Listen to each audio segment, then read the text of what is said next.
अस्सलाम वालेकुम नाज़रीन, अवां ॾिसी रहिया आहियो सिंध आवाज़ टीवी न्यूज़। हाणे तव्हां सां शेयर कंदासीं हिकु अहम ख़बर। प्रोग्रेसिव स्टूडेंट फेडरेशन दौलतपुर तरफ़ां पैगाम लतीफ़ ऐं सक़ाफ़ती ॾियार जे हवाले सां इनल हक़ अकेडमीअ ते प्रोग्राम थियो।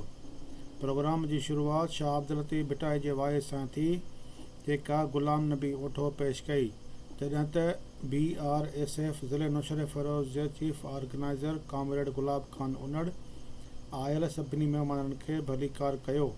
शाह जे सुर कापायतीअ में इंसाननि जे लाइ पैगाम जे उनवान ते BRSF सिंध जे तइलीम व तरबियत सेक्रेटरी कॉमरेड अमीर अली शाह पंहिंजे ख़्यालनि जो इज़हार कयो।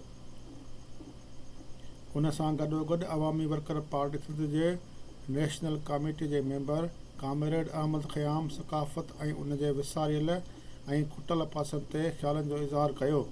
प्रोग्राम में अवामी वर्कर पार्टी सिंध जे नायब सदर कॉमरेड यूनुस राहू साईं मौला बख्श ॿुरड़ो पिणु मुख़्तसिर ख़्यालनि जो इज़हार कयो, जॾहिं त 27 डिसंबर ते सिंध जे सदा हयात ऐं अवामी रागी सरमद सिंधीअ जे विछोड़े जे मुनासिबत सां खेसि संदसी ॻायल गीत वठी हर हर जनम वरबो ते उथी बीही सलाम पेश कयो वियो।